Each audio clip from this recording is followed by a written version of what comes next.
Hello Globetrotters, welcome back to the channel. If you're new here, welcome. My name is Lori, and in this community we aim to educate, motivate, and inspire each other in all things travel related. So if you've just stumbled across the video, be sure to give the video a thumbs up if you are enjoying the content. Of course, if you have not yet subscribed, be sure to click on that red subscribe button down below.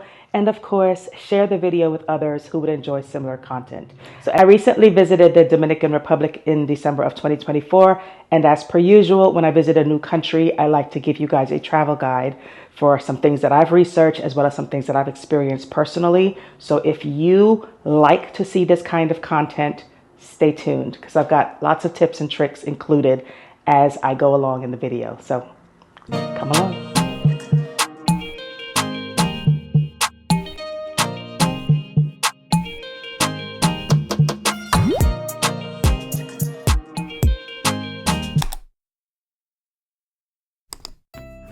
The Dominican Republic, or DR for short, is a vibrant Caribbean destination known for its stunning beaches, rich culture, and warm hospitality. The DR occupies the eastern two-thirds of the island of Hispaniola. It is a Caribbean gem with diverse geography, stunning landscapes, and a rich cultural heritage. The DR boasts over 800 miles of coastline with pristine white sand beaches on the Caribbean Sea and Atlantic Ocean.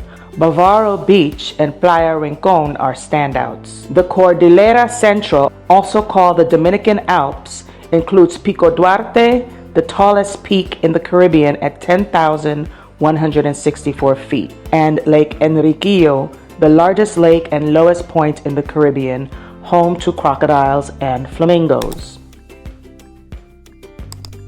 The DR is home to a vibrant blend of cultures, rooted in Taino, indigenous, Spanish, and African influences. This blend shapes the country's music, food, and traditions. The population is approximately 11.4 million people. The literacy rate is approximately 93%, with free primary and secondary education.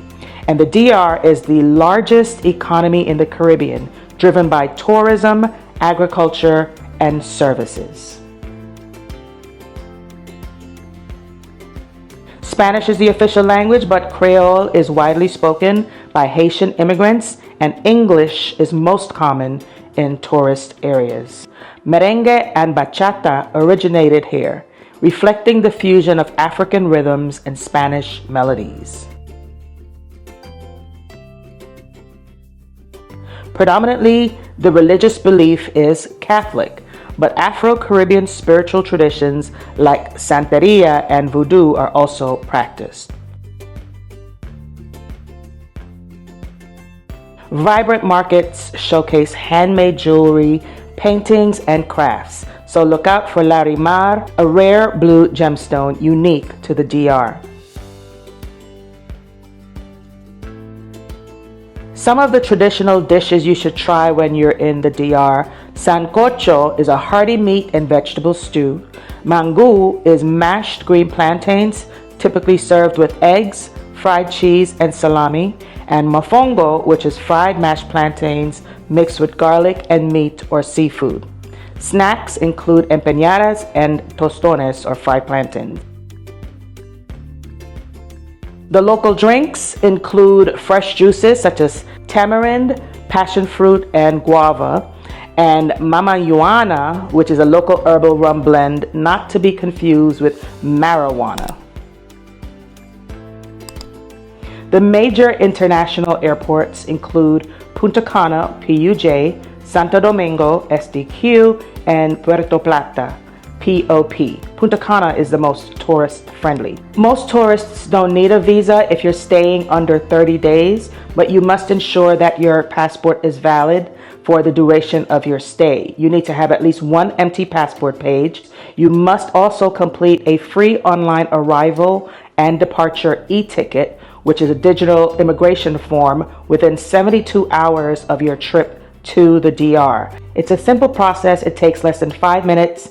And here are some of the things you need to include in that form: your passport number, your country of residence and birth, your address for your hotel or where you'll be staying in the DR, your dates of travel, your flight numbers, both going and returning to your home country, your departure and arrival airports, whether you're single, married, or get this, a concubine. Yeah, that's included. There will be an arrival QR code and a departure QR code. Try to make sure that you download those. Try to also keep them in your wallet on your phone. Take a screenshot so you'll have it in your photos. If you wish to, you may pay an additional fee and go through a speedy service when you arrive at the airport to get through immigration faster, both on arrival and on departure. The best times to visit the Dominican Republic is December to April, because this is the best weather. There's sunny skies, there's low humidity, and it's not hurricane season. So you wish to avoid June to November, though storms are rare.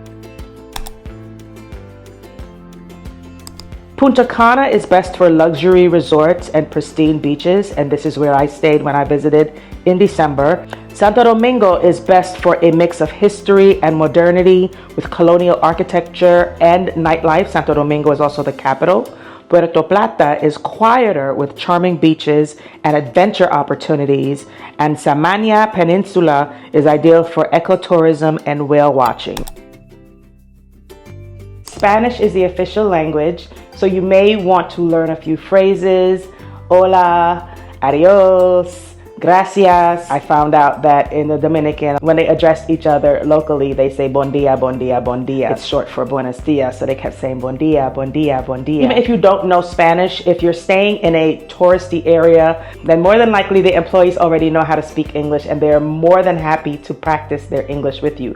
But some of the employees who maybe don't work face-to-face with tourists will not know English as well. So be patient, speak slowly, use simple terms, and use a translation app. Come on, you have your devices with you all the time, so you can use a translation app and use that to ingratiate you to the locals, because they're lovely people. I found that they were quite lovely people. The Dominican peso is the official currency of the land. However, the American dollar is widely accepted. If you wish, you may use public transportation, but the locals even don't recommend it. So use a taxi, you can use Uber, you can arrange private transportation. The airport in Punta Cana was not as crazy as the airport in Cancun, but I would still recommend that you pre-arrange your travel. But I was fine. Tips are expected and tips are accepted. So you want to make sure that you have a couple singles, like American dollars, to give as tips. I know my friend and I, we both went to the bank before we arrived there, and we got a bunch of singles out, placed them in different locations throughout our luggage and on our person, so that if perhaps we lost one set of money, we weren't completely out of money. Also, negotiation is very, very common. It's part of the culture. It's not frowned upon. It's not seen as weird or rude or anything like that. So they expect you to negotiate. So go ahead and negotiate. As a matter of fact, we negotiated on the price of the fresh coconut water on the beach. You do not have to change the kind of appliances or bring an adapter for your plugs if you're coming from the US, because they use the standard plugs for the US. While we were there, we found that daylight saving time was not observed, so we were 1 hour ahead of Eastern Standard Time. Everyone will tell you this. From your taxi driver to your hotel staff, they will tell you do not drink the tap water. The tap water is not potable, so you may wish to bring a reusable bottle that you may wish to pour your water into or pour your drinks into to, one, keep them cool because it's so hot, and then number two, to also make sure that you're drinking clean, fresh water. I did not feel unsafe at all while I was there. I was there just for pure relaxation. Use your regular common sense regarding precaution. Don't go walking late at night by yourself. Again, I never felt in any instance unsafe while I was there, and neither did my friend, and the people were just very, very congenial. It just felt very welcoming and very home-like, and just very like a warm hug, the way they just embraced us and just seemed to really want us to be there.